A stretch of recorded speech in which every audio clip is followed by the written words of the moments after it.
Well, hey there, folks. Welcome back to another edition of Reality's Edge, the Doc and Buddy Show. Woo! Oh, Buddy, how are you doing today? I am doing fantastic. It is a beautiful day in the Bronx. It is sunny. It's 90 degrees, but it is not nearly as beautiful as your background. Please tell the gang where you are and what's going on. I am in my remote location in the Northwest where I come to do my Bigfoot studies. Okay, so we're doing a remote viewing right now. We all are. Yeah, this area it's near where I went to school at WSU, and I found out only recently from looking at the Bigfoot reports that there are sightings in this area. Oh, so wow. I like to come out here a couple of times a year to do CE5 with Bigfoot. I'm not necessarily looking for them to show up and shake my trailer or do whatever sort of mayhem that they can do, throw stones at me or braid horses' manes or any of this stuff. I'm just seeing if we can get some sort of contact with, what I study, which is parallel realities, other dimensions. I got some interesting photos the other night from my trail cam. It looked like a string of pearls going across. There was no spider webs there or anything. I think I sent it to you, buddy. Did you see those? Yes, I did. And I don't know. And I'm open to that could be a conventional thing, but I'm also open to that could be when you put the intention out. Sometimes you really do get little things. And in Simeon's mind, this can be evidence of parallel realities. And that's where I'm at. That's what I'm doing right now. Yeah, and it can be stuff within our reality that's just on the edge of our senses and our ability to perceive them. Plus, exactly. Excuse me, they could be consciousness effects. I've been doing some really interesting studying lately on physical mediumship, and there's tremendous parallels between physical mediumship, UFOs, and phenomena locations. Quick example is with physical mediumship, oftentimes there's a moving kind of a smoke. That's a very heavy kind of smoke that does different things. Sometimes it turns into ectoplasm, sometimes not. Yes. But oftentimes it's the prelude to some being or part of a being appearing, right, or other associated phenomena. And that tracks well with, like, for example, Rama talks about these smoke things coming in. I've seen them in doing the CE5 with my group in Ellenville, where this strange, heavy smoke will roll down the trail, and then it formed kind of like almost, excuse me, a circle. I hope I didn't give everyone COVID right now. Oh no, virtual COVID. This is sometimes why we like to limit psychic powers. We don't want your psychic COVID coming through the screen. That's right. Non-locally. Buddy, that's a good point. And you're reflecting exactly what I've been looking for. I don't talk about this a lot, but obviously since I'm someone who studies parallel realities, many worlds ideas, I'm always interested every day. What is the evidence that would indicate that that's actually what's going on? Not just a theory, but what would you actually see in your reality around you that might indicate parallel realities, many worlds? It's just the way I look at it. I'm not saying it's right, but as a scientist, I'm looking for evidence. The evidence would be something that starts showing up, like what you're talking about, a mist, a smoke. We've talked about the airports, things like that, just at the edge, reality's edge, just something coming through and then leaving again. And it might display itself as a luminous phenomena, as smoke. And this is what I'm looking for. This is the evidence that I'm looking for when I do this type of CE5. Can be done not just with ETs. You could do it with my view is you can use CE5 with any multidimensional phenomena. And that's what I'm doing out here in my own way by myself at the moment for a couple of weeks.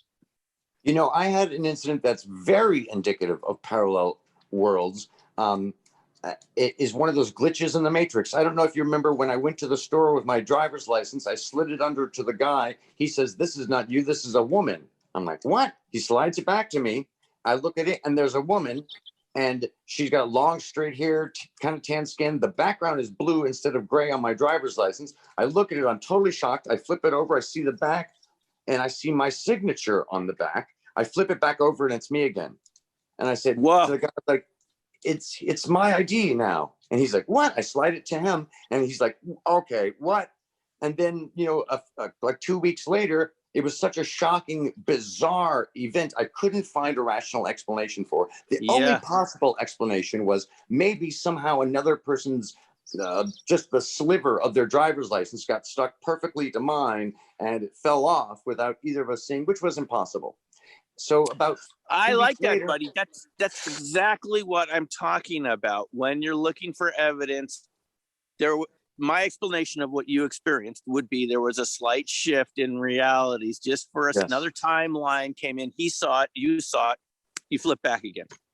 And I went back and saw the guy, and I said, "Do you mind if I videotape you?" And he's like, "I've been thinking about that ever since it happened. Sure." And the video's on my channel, and he thought I was doing a magic trick on him. Wow, I love that, because haven't we been told by so many RV practitioners, Russell Targ and others, Daryl Bem, that they started as magicians? And you were a stage performer too. I've seen your comedies on YouTube. Yeah. You know that sometimes things happen that are not technically a magic trick. They're the real magic with a K. Real magic. And I discovered many times with stand-up comedy how I could guess obscure occupations. And sometimes there's subconscious things I could read from people and categorize that it's most probable this or most probable that. But when you define the difference between a podiatrist and, a dentist, it's, that it's very unusual stuff that happens. And a lot of people talk about that. The real magic happens. That is really a good point. And that's what Russell used to say. Tark said occasionally he would be able, just what you're saying, do things that it seemed too improbable that he was right. It was just playing around, but it was 100% accurate. And he wondered, how did I do that? Just like you. Because there's another information channel. The other night, I woke up for some reason, like 3 a.m. I did a quick little video on this and the witness. 3 a.m. and I wanted French fries. And I had a few bucks. So I went to White Castle, which is like a mile, maybe a mile and a half away. Wow. And they have really good French fries. And there's lots of other places I could have gotten French fries. Still, there's 24-hour McDonald's a lot closer, all these different places. Anyway, I go there. I get my French fries. I see in the next window that there is a bag of food. And I see that the delivery time on it, it was supposed to be like an hour and a half ago or something like that. So I never do something like this. I asked the lady, but I was compelled to. I asked the lady, "Can I have that food? What are you going to do with it?" She says, "Oh, we're going to throw it away. An order got, screwed up." And so she gave it to me. I go back to my building. And as I'm coming in, there's like security. And I tell the security guard what happened. He's like, "Oh my God, that is my order." And it was his order. It's Justin. They fucked up his order. He didn't get his order. He didn't get his food delivered. I ended up delivering it to him an hour and a half late. Wow. And it was like a mile and a half away. Totally bizarre. Buddy, that's perfect. What else do you need for synchronicity? That is, you had the feeling to go there. You brought the order and he got his food. He got his food. I made it. I healed the little weird situation. I fixed the glitch. Did you go back there and get your own food? What happened? No, I got my waffle fries. You did get your. It was exactly what I wanted, but then there's this whole bag of extra food. No, that's perfect. Now when I see things like that, having been involved with this, like you, RV for a number of years, a couple decades, I know there's more going on. A debunker would say, well, there's a 1 in a million chance, and it just happened to happen that night. Sure. I don't buy it. It's conceivable. I will say it's conceivable, but with people like you and I, Doc, these kind of conceivable remote chance events happen so much. It's kind of ridiculous. It happens too much. That is exactly the point. I should say to people, by the way, the reason we're not doing this as a live stream is the last time we did this 6-8 months ago at this location, the bandwidth wasn't quite enough for the live stream on YouTube. In other words, I could get Buddy on the channel, but then it has to go back out. It's a two-way stream, and there wasn't enough bandwidth. Maybe we'll experiment with it. This is why we're doing it recorded today, just so people know. Speaking of streams, yes, right behind you, there's a little babbling stream you were showing me before. It's so cool. Yeah. There's a little stream right here. Spot. Yeah, this area has a lot of natural springs that come through basalt layers of rock, and that water back there, all the water around here has been naturally purified by the earth for thousands of years. So if you think you've got problems, just think how long that raindrop had to be purified 2,000 years ago and through basalt rock. And here it is. Cool. So cool. You know, it was funny too, just before we started, yes, we were talking about Bigfoot or animals or something on the trail, and then a deer showed up right then. Yeah, you were telling me to be careful in areas like this. And just at that moment, I looked around and there a deer was checking out Reality's Edge. He wanted to get here before the show started. Buddy, I think he wanted a signature. I think he wanted to be a co-host. He wanted to co-host or get an autograph. I saw this wonderful white tail flash. It was so cute. Yeah, it's great being out in the nature. I like to do this a couple times a year just to remember the source of what everything that you and I are talking about does not come from us. It comes from nature through us. And it's important to remember that if you're in touch with the source of RV and the source of psychokinesis and the source of these synchronistic miracles, you can multiply that, you can work with it. You don't feel like it's something that's extraordinary, it's ordinary. Yes. Like Ingo said a long time ago. And it's those of us that the way we live nowadays, we're really cut off. We're cut off from this. We have a lot of control in some ways, but we've given up a kind of a connection. So it's nice to rebalance it. I recommend everyone do this once in a while when they can, even if it's just for a day, to go out somewhere and be in a natural setting to restore your faith in reality. It's not, reality is not mediated by society or by governments or by anything. It comes directly from the universe. So true, Doc. So important. You know, we live in, like, I'm in a room now that's completely fabricated by humans. Everything is fabricated for miles by humans. I've immersed myself in a human fabricated world, completely disconnected from the natural cycles, the natural lessons, all the millions of little lessons you learn when you're out there in the woods. It is staggering, and it's a shame that we're not more synergistic with nature, but that could be a whole you have to episode. Remember it's true, but you have to remember what Steve Jobs said. I think about this every day. He said, we all encounter things that other people built because we live in a man-made world for the most part. But it doesn't have to be the way you see it around you. You can change it. You could make it the way you want it to be. You can make it more natural. He spent a lot of time studying calligraphy, and natural things. I called the company Apple. You don't have to accept it the way it is. You can change it, right?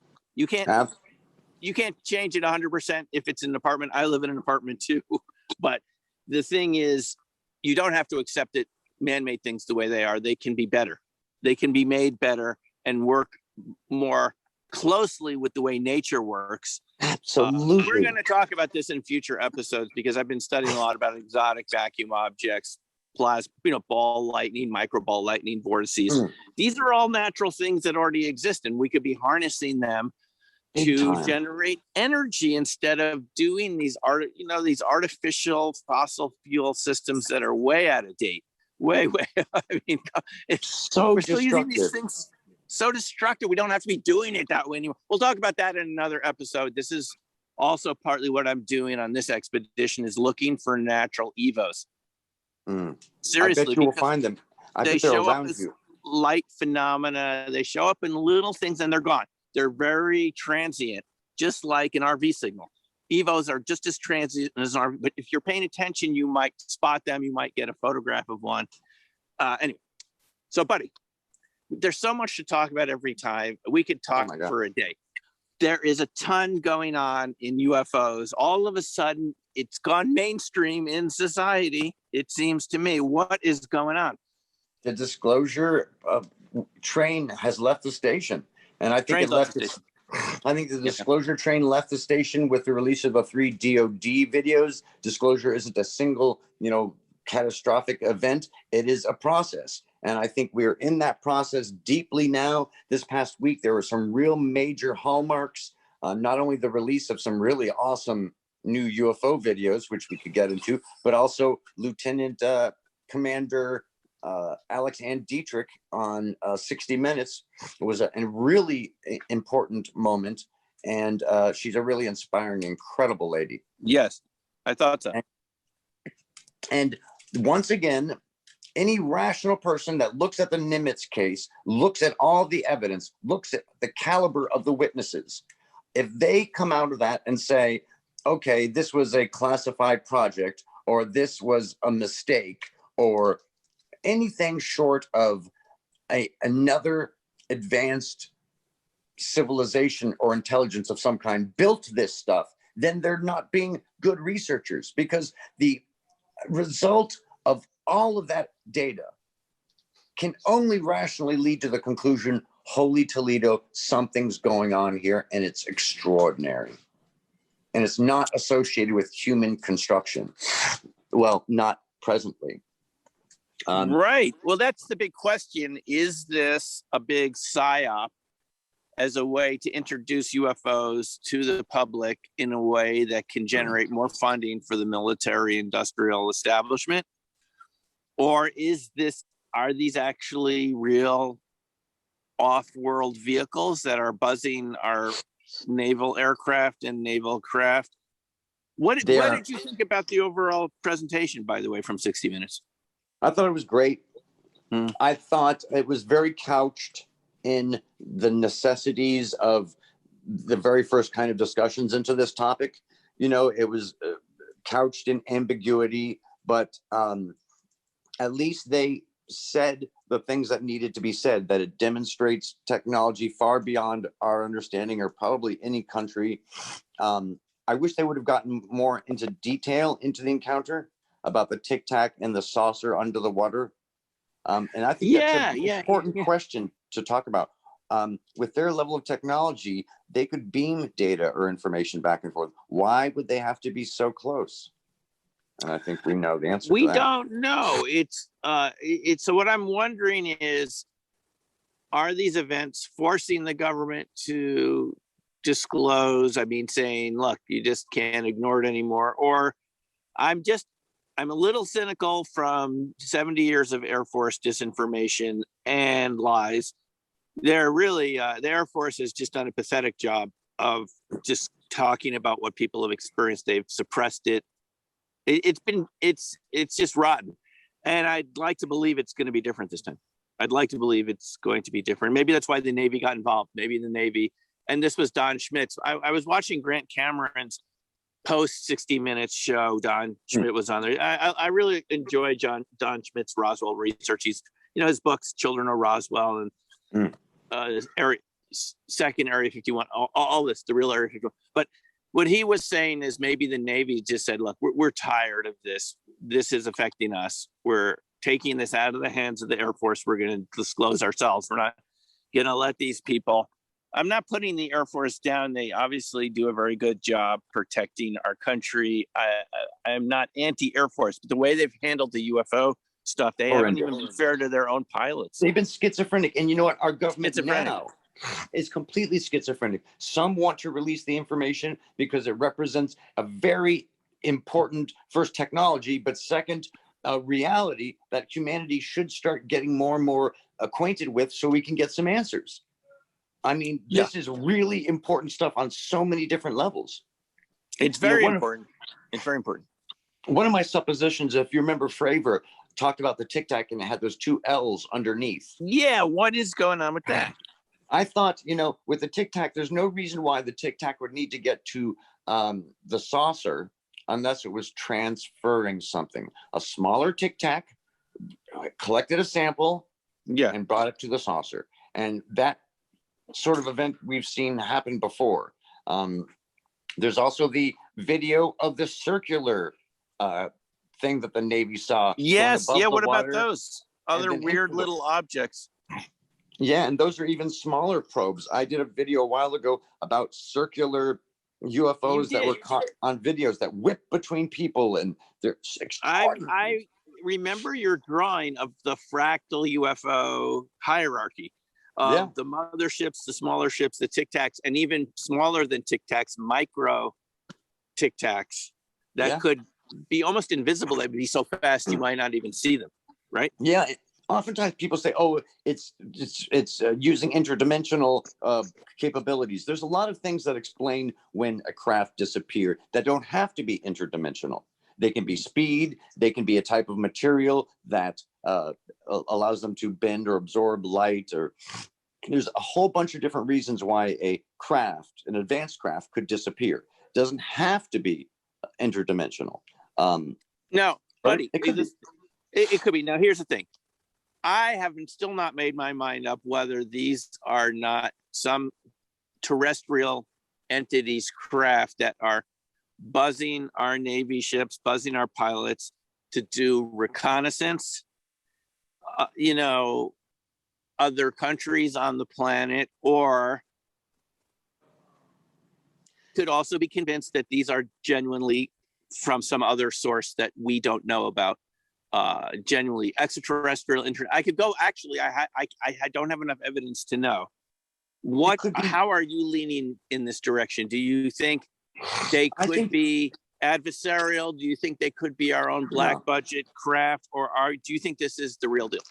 Oh, they're definitely the real deal, in my opinion. But I don't think they're from other galaxies or other dimensions. I think they demonstrate a fragility that is probably more closely associated with these craft being built locally and for certain quick purposes and stuff. They seem to be able to crash fairly easy, and they take on a wide variety of appearances, probably based on the requirement of the mission.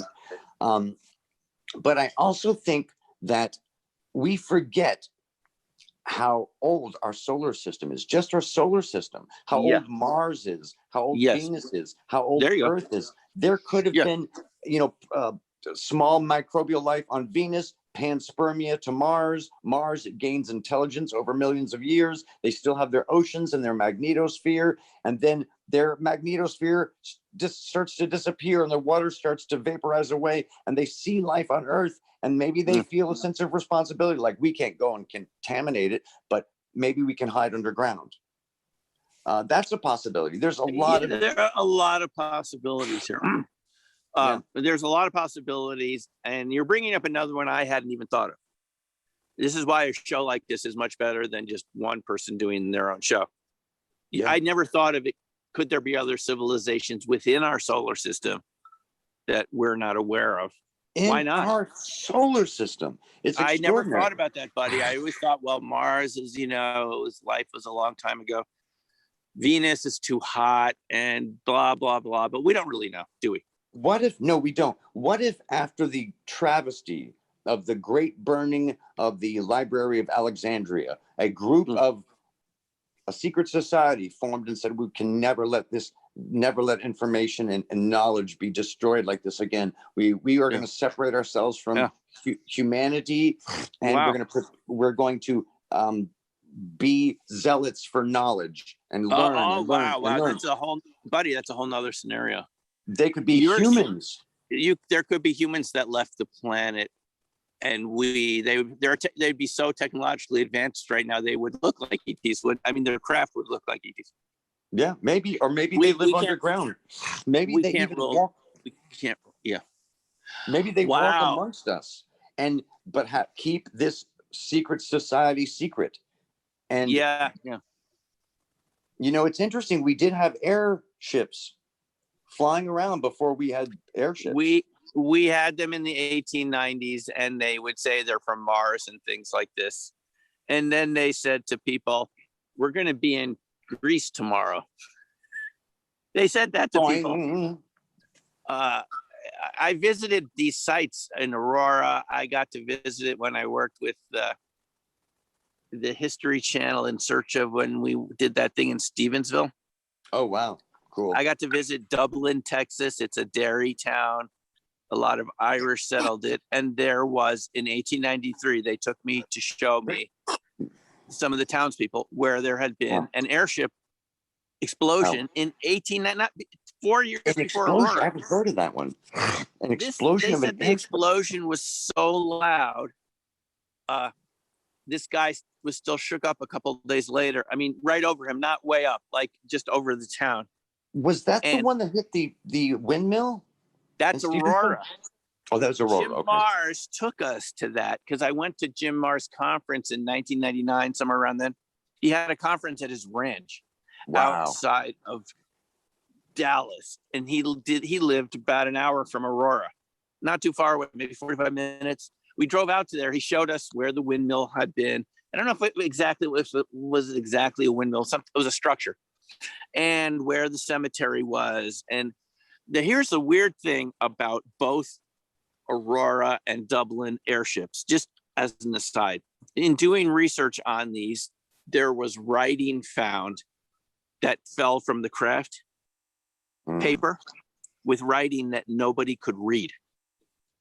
Wow. Is there any drawings of that writing? I did an analysis of writings from UFOs and craft, from Rendlesham to the symbols on Roswell, to the Ukitsibuni Japanese, did very detailed drawings of the writing. There's some similarities here. I was looking this up about Aurora, having been out there. Wow. And I looked it up again online, and they said there was writing found, burnt papers dropped from the wreckage. Oh, I didn't know that. And it was not a human language.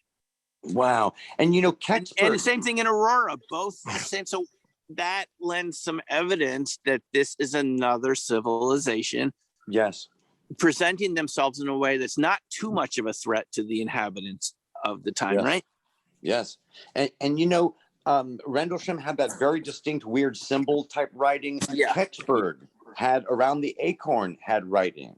It did. Very fascinating. Humans like to write on their stuff. We like to write on our ships. We like to draw, women and names. Wow, there's so much so fascinating about this. Yeah. Pilots put their girlfriends' names on their planes, right? Yeah, or famous women, or famous women. We like to do this, and so the airship thing is an interesting angle on this. So to say to folks who are listening, I think you're bringing up a very important point. In all of our education that you and I had, everyone else had who's listening, we were taught that we're it. There isn't anyone left over. There are no more Egyptians. There's no more Phoenicians or Assyrians or Sumerians or even Romans more recently. They're all gone, and all that's left are these superpowers, but maybe that's not true. Maybe some of those civilizations found a way to transcend, transform, to leave. I don't know, this is... Or just break away. Maybe they didn't break away. Throughout human history, groups of humans, sometimes religious, sometimes otherwise, would break away from their society and live the way they wanted to live someplace else. These have been underground. They have been in the desert. They've been in monasteries. They've been in mountains. They've been all these different places. And that says it's conceivable. I agree. Buddy, I agree. And I don't think we can discount that as a source of Tic Tacs. I'm leaving now I'm a liberal on the Tic Tacs, as you can see. I think it could be any of the above. It could be a breakaway civilization that decided to come up from, after all, these are seen out over the water. They're seen over the water. They could be coming up from some underground base. They could be coming up from a civilization that found a way to go into the earth. I don't think we can discount any of this. Now, the thing about it is, one of the things that came up very interestingly from Danny Sheehan, the lawyer that did the Karen Silkwood case, Pentagon Papers. Yes. One of the most famous lawyers in U.S. history, actually, and an advocate of UFO disclosure. I've seen him lecture many times at conferences. He's now representing Luis Elizondo. And why? Why? What does he need representation for? I will repeat what he said on this Grant Cameron roundtable that was hosted by the way, from Dave Scott from Spaced Out Radio. You've been on the show not too long ago.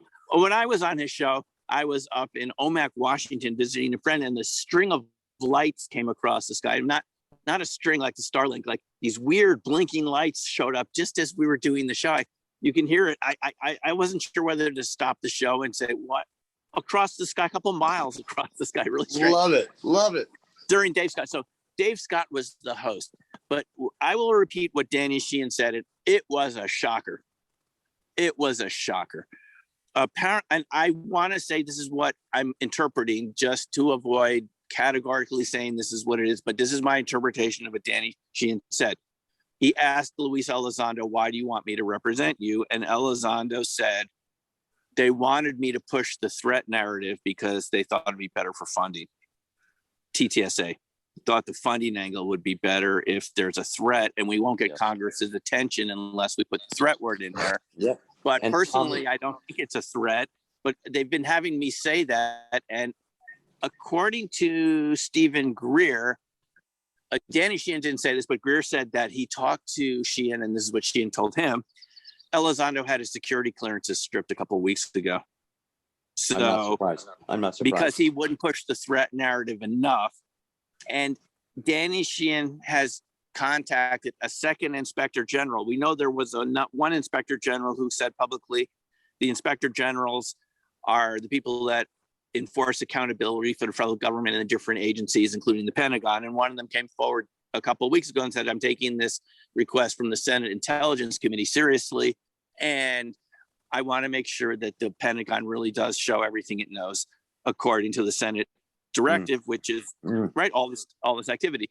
But now there's a second IG involved with Elizondo, whether he was illegally stripped of his security clearances because he wouldn't play the game.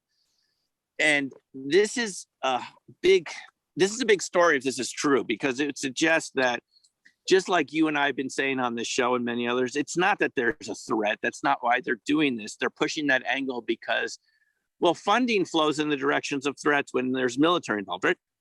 Yes. And that's what Sheehan said. And you know what, too? It could be a dramatic mistake, because if you look at their actions, if nothing else, you could say that they're neutral.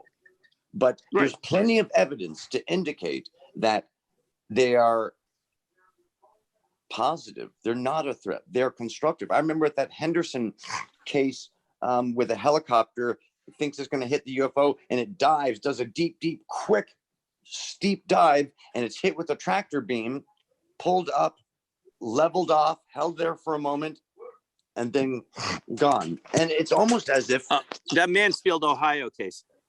Yes, it's almost as if the UFO thought that maybe this helicopter was going to crash, and it tried to save it. There's plenty of cases. If you look at the Beyond UFO incredible book with all the scientists and everything in there, case after case of healings, positive incidents. I mean, it's preposterous. Now, the thing is, these guys have definitely shown us that they can neutralize our atomic weaponry, our missiles. And in some cases, they've even initiated the launch codes and then turned them off. They have turned them off. Right. And they've instantaneously censored, disassembled. When we try to be violent to them, they turn the other cheek. Time and time again with missiles. The and 1976 Jafari, Iran. Not just then, case after case. There's many cases. One. That was one of them. I'm just mentioning one case where they have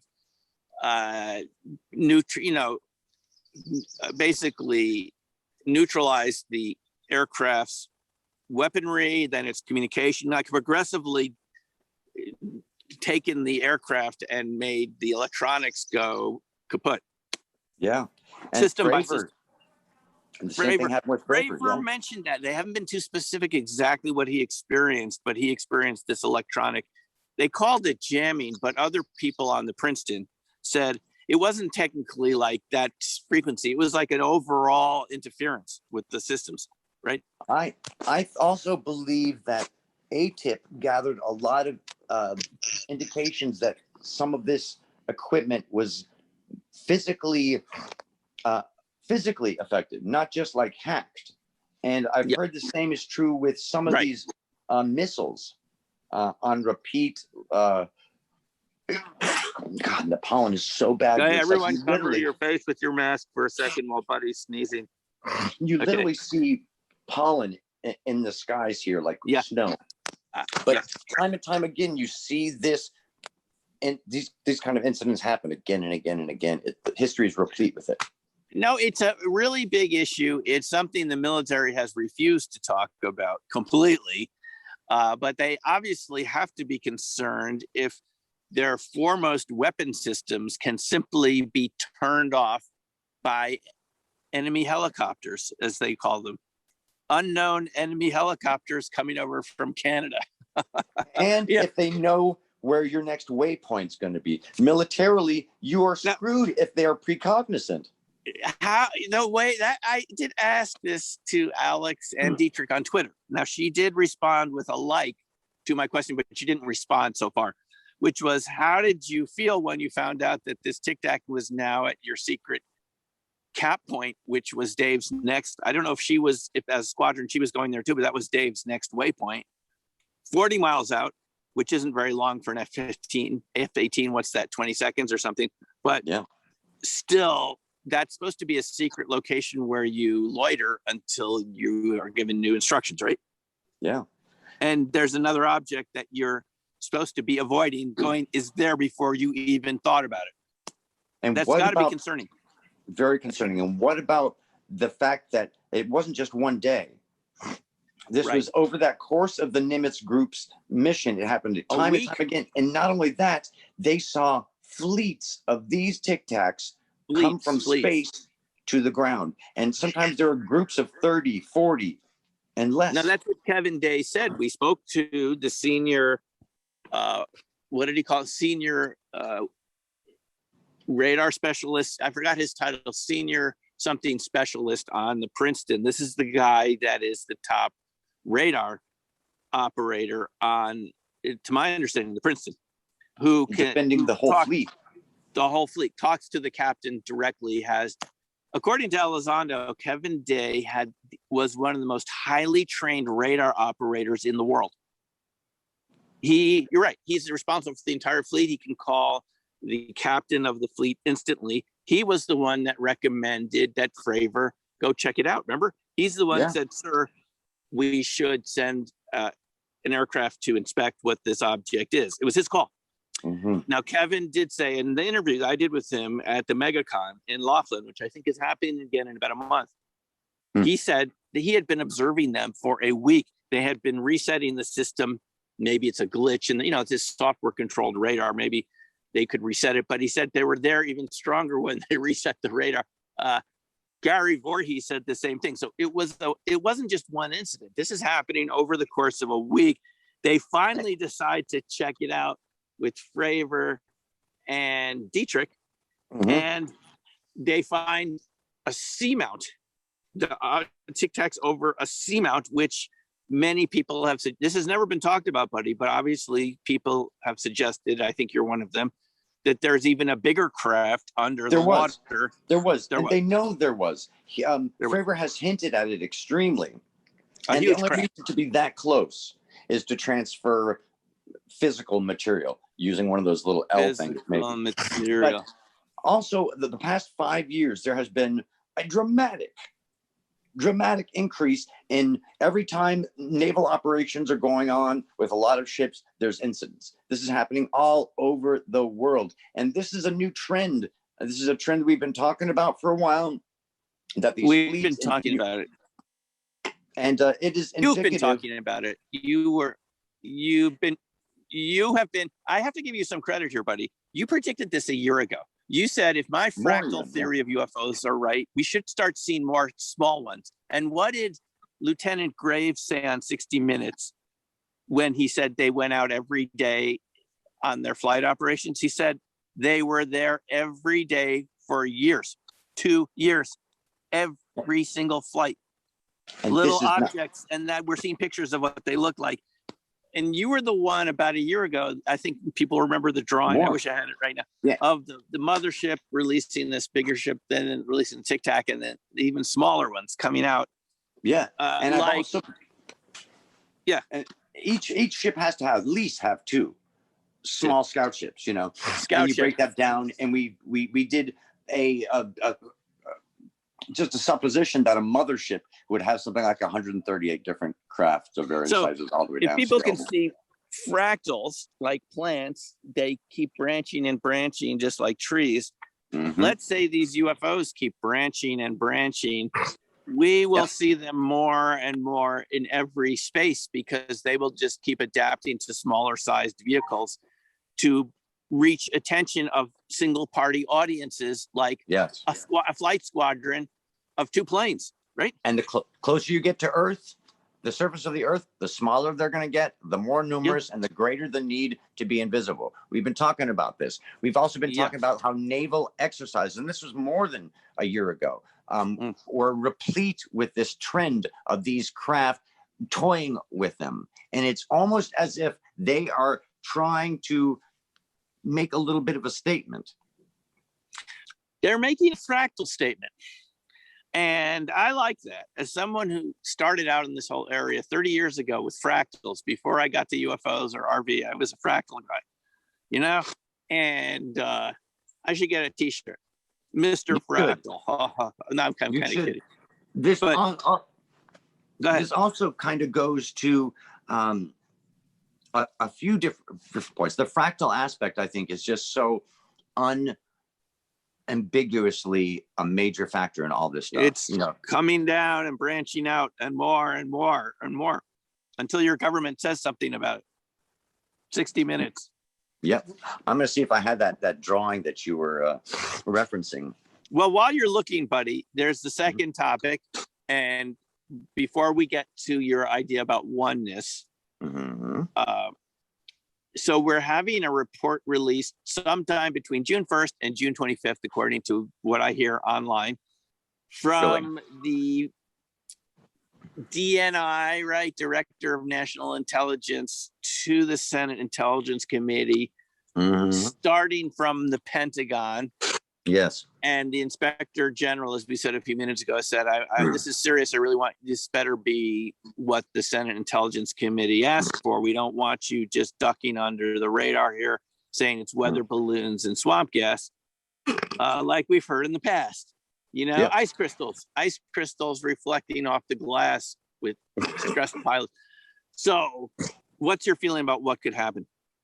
I think the report is going to be, the report's going to be very unexciting. This is the first toe in the water for the average member of society. This is the public's slow, it's going to be a lot of, regurgitation of what Luis Elizondo has been saying. Something's going on. It's a real phenomenon. It's being detected by our We don't know what it is. We don't know what it is, but it's displaying technology that is so advanced, we think it's out of the range of any other country or our own secret black projects. Yeah, Mach 20. It's a little scary. And so here's the thing, buddy. If they say we don't know what this is, now remember Kevin Day describing these objects, the Tic Tacs, coming down from 80,000 feet to sea level in a blink of an eye with no sonic booms. I distinctly remember Kevin saying, if it had been an ordinary conventional object, you should have heard boom, boom, boom, boom, boom, boom, boom, boom, as it went through the speed barrier down to the water. He had very good sound effects there because he was one of the top trained radar operators on the planet, right? He went to Top Gun school in Fallon, Nevada. Kevin Day is a Top Gun graduate in radar. There's not that many of them, and he's one of them. He said it should have made sonic booms. It didn't make any sound. He said to go from 80,000 feet to 50 feet over there it is Mach 20. There you go. So these are our fractal UFOs that you predicted a year or two ago. And what are we seeing now? Buddy, did you have any inside information about this, or is this just from your theory? I mean, did someone tell you that they'd seen these or what? No, it's been my own experience. It's not even remote viewing. Okay. It's accumulation of the research, Yeah, hold it up again. So what Buddy's showing here is the classic mothership, which people see occasionally, really huge things way up in the atmosphere. A smaller ship, transport ship, like the circle and the triangles that people have seen that release even smaller objects. The saucer ones. And Buddy has suggested, I even was a little incredulous that could even release smaller probes like that. Alan Watts used to love that little poem, bigger feet, fleas have smaller fleas on their backs to bite them, and Oh, that's so smaller cute. fleas have even wincier fleas, and so on infinitum. I have it listed as the top row, like mothership. The second row is intermediary craft. The third level there is scout craft, and I speculate their size. And then the last row is sample drones. And I have, if you look all the way to the left, there is a circle with a square on the inside of it. There's lots of circles. There's a tic-tac.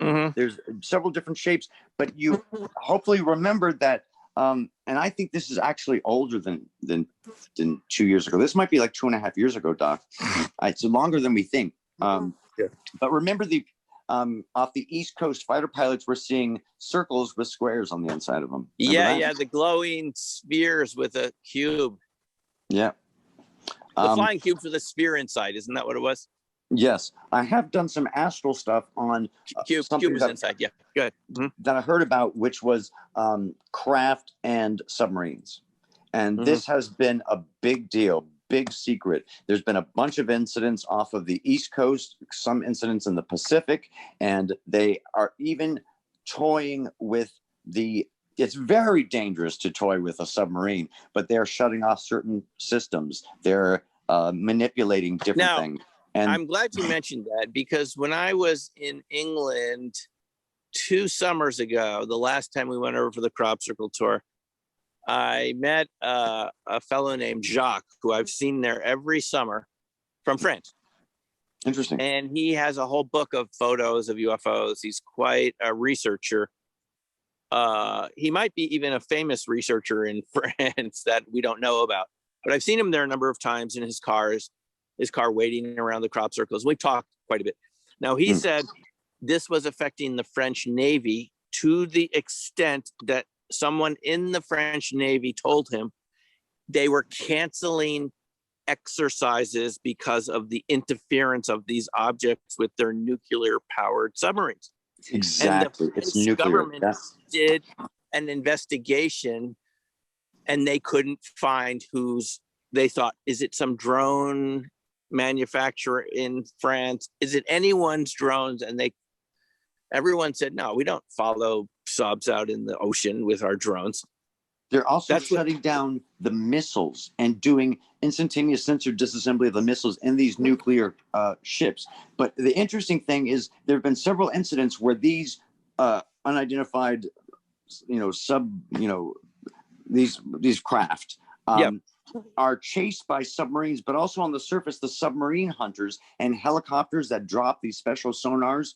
And they had one incident that was like, a 6-day incident where it went down, and they were pretty certain it was just sitting, very, very deep, where they couldn't, reach it with conventional stuff. And then finally a sub went to it with another sub on the other side, and there's a shelf, the Atlantic shelf, the Atlantic floor of the Atlantic Ocean drops really quickly into this Atlantic shelf, and they tried to pin it in there, and of course you can't do that to advanced technology. Oh no, we've heard about cases like that. Even Tom DeLonge was talking about a case. Oh, is this what Tom DeLonge was talking about, where they attempted to pin a UFO against the no, shelf? I don't know about that.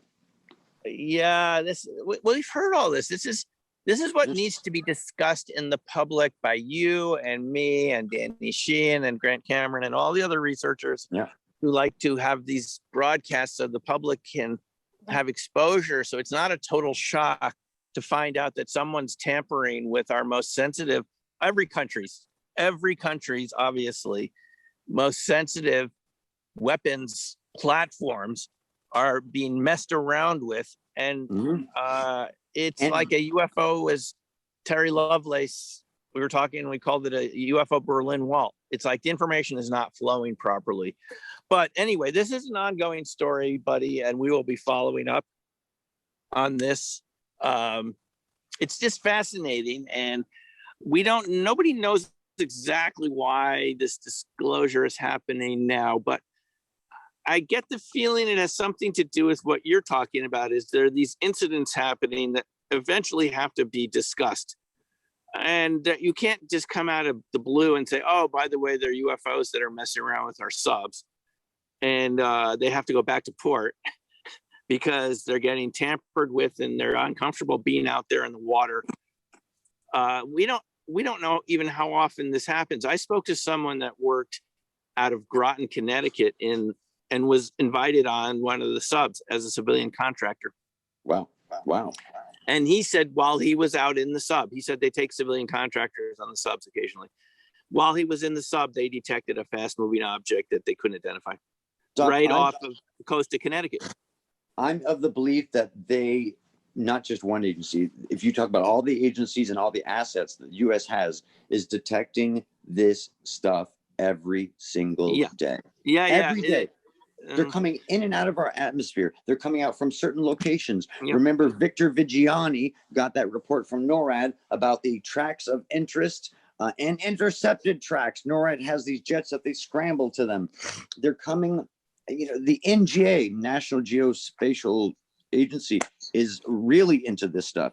And there's a very strong rumor that there are satellites that are dedicated to strictly this thing. That's what we're told might be in this upcoming report. We'll see. No, I don't think they'll give away any of the assets. The NGO is part of the Pentagon, so technically that does fall under the purview of this Senate directive. Yep. Well, we'll see. We'll see what happens to that. So, buddy, this is a great developing story. We will come back to this.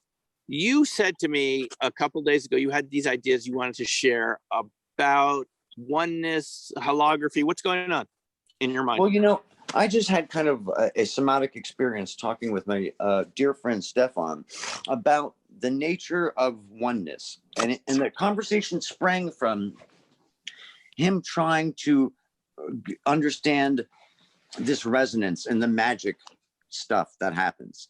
And I was saying that it's from signal, not signals and noise. Mm-hmm. We talk about signal versus noise. Yes.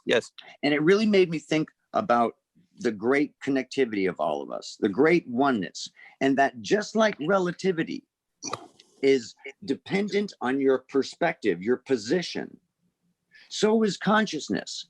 Each human being, each living creature has a different perspective on the great oneness. Right. And of course, we're still connected to non-living things, but only the living things can have a perspective. And I believe that I am you.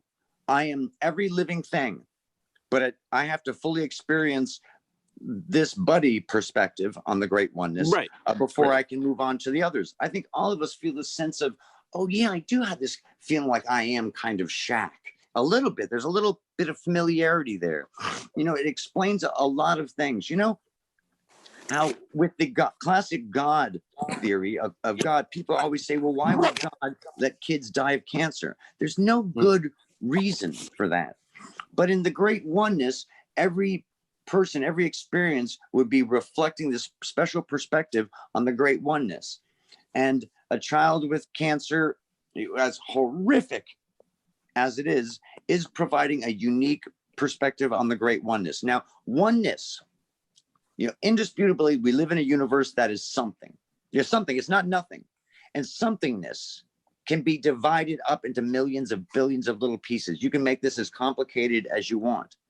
But I think the great oneness and living things are the way that the great oneness can reflect upon itself. And it's interesting. It's interesting. Yeah. It's like, there is this superstructure. We know there's a connection between everything. You reminded me. Bashar has talked about this a number of times in many lectures about the all being the one being the all. Basically, as each of us as a shard of glass is reflecting a different point of view of the whole thing, because the light just reflects. Yeah.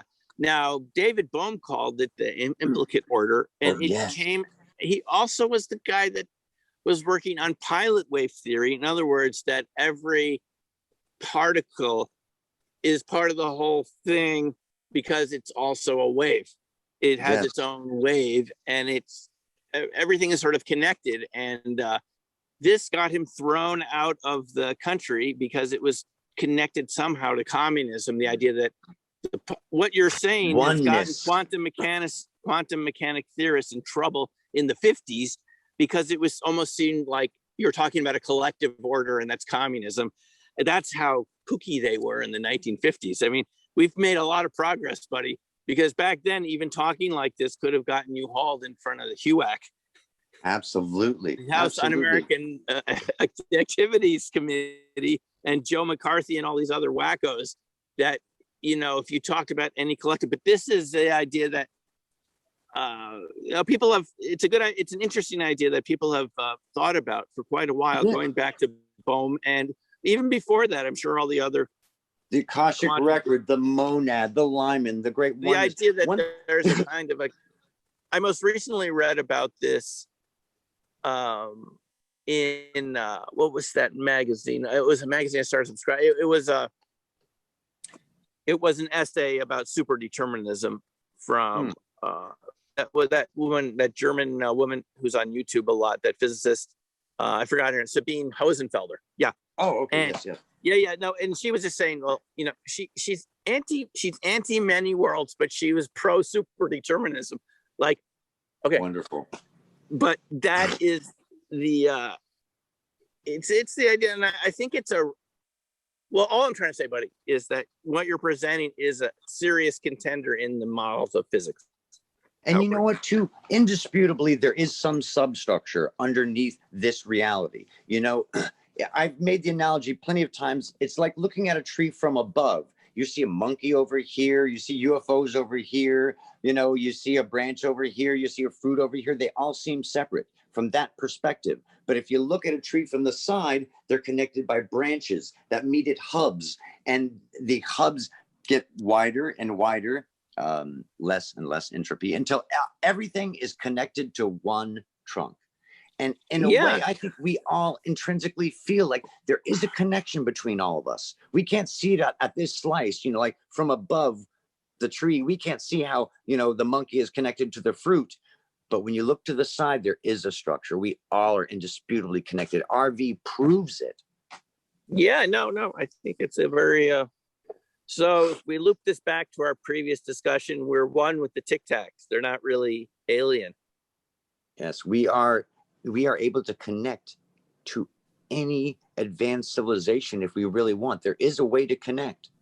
And there is consciousness effects. We know that from slide 9. ATIP came to the conclusion of all these vulnerabilities, and they were all consciousness effects. Yeah, consciousness effects. Because, buddy, and everyone who's listening, all these institutions that we've grown up around have a vested interest in separation and fear. That's how they maintain the whole system that we live in. Is there's got to be an enemy, daddy warbucks. There's got to be something to fight against that keeps the funding going. It keeps you sick, which keeps you buying expensive pharmaceuticals. No, really, I'm not. No, it's disheartening. It kind of works like this. The system derives its profits from fear. Yes. And if you don't have problems, it doesn't make enough money. You need to be having problems and creating debt, which you've got gingivitis. Your hair isn't perfect. Your toes have a fungus that's horrible. Yeah. Now, this is what I perceive the threat of the extraterrestrials to be. They threaten the existing corrupt system we live under because... Such a good point. They're threatening Such a good point. The fear industry. Because if we find out they're not as scary as we thought... Now, I'm not saying every single one. There's rogue elements out there. Listen, folks, let's not just say it's all totally love and light. It's just like people. There's a wide spectrum of extraterrestrials, a wide spectrum of Bigfoot, and any sort of cryptid creature, anything in your mind, anything, it's there. But for the most part, it isn't as scary as it's been made out to be. And I think this is what Luis Elizondo was telling Danny Sheehan, is he didn't really want to push it that way, but they were telling him, listen, if you want the funding to keep coming, you got to push the threat. So, you know what the alternative is to calling them a threat? The exact same thing we teach our kids: communication. Before you fight, intelligence. I've told several people in certain positions that you can learn a lot from a broken watch, like a crashed UFO. You can learn a lot from a whole watch, like a whole UFO, but you can learn a lot more from talking to the watchmakers. And I think so. I think so. That's a good analogy. Because even a broken watch is correct in its time once a day, but we want to be more correct than once a day. Actually, twice a day. Excuse me, twice a day. I'm just having a little fun with you there. I think any system, and it's not just our system now, you can go back in history to any empire. That empire was threatened by truth, because ideology is based on other bad people out there that you need us to protect you from the bad people. And if the bad people are not as bad as they're presented to be, you don't need the elites and the elite systems to be protecting you, which means you don't need to be funding them. Isn't this what one of the TTSA people said when they were interviewed, is just don't mess with our money? Whatever, you know, Doc, you just read my mind. Do you think advanced civilizations have money? Do you think that they have hunger? No, they don't have any. This is our money is an accounting system. I mean, it's just the way we do things. It's not inherently it's a control wrong system. Even it's a control system. It can be, and that's a whole nother discussion. But there are obviously other ways to distribute resources. Yes, and more equitable. I wonder if, you know, advanced civilizations, do the members of them have jobs they hate? I doubt it. I doubt it. You know, I think the UFO threatens everything. I think it threatens all the control systems. Abundance threatens everything. Yes, I think it will cause humanity to reflect in the most important ways. We'll see how precious we really are, how unique we really are. Each person has a unique perspective, like you're saying. Every person has a unique perspective. Each person has their own value. There's no lesser or greater people. Everyone is the same value to the universe because they represent a unique perspective. Yes. It's just these weird mythologies we've grown up around. And we're learning to let go of them now. So this is exciting. And one thing to mention here before we end the show for today, just with disclosure, is you don't know, nobody knows how things are going to turn out. Even very carefully laid plans can go astray. East Germany and the Soviet Union don't exist anymore. And that, I can tell you, no one saw that coming. So I mean, I was working in Vienna in 1989, just around the time with East Germans and Russians, just around that time that was happening. They didn't see it coming either. It was a joint East-West Research Institute, EASA, founded by Brezhnev and Nixon, to see if there was something with the Soviet Union where we could come together, some point of view, some commonality that was apolitical, that we could work together. Climate change. They came up with climate change way back in the 70s. So anyway, my point to bring to this discussion, anytime this comes up, is even people that think they know where it's going, it's chaos there. You don't, butterfly effect, you just don't know where things will go. The slightest change can produce vastly different outcomes. So none of us really know. And that's great. I love it. That's where it should be. I have never felt this way in my life before about the situation, the UFO situation. But now I feel like, wow, and you could wake up any day and there could be a new video, new information that could totally change our point of view. What could be more fun than that, buddy? So we are literally on reality's edge. We're seeing flickers of new science, flickers of new possibilities. I think it's hope.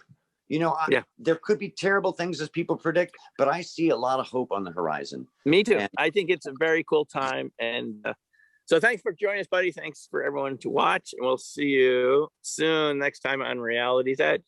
We love you guys. Take care, guys. Bye. Love you too, buddy. Bye-bye.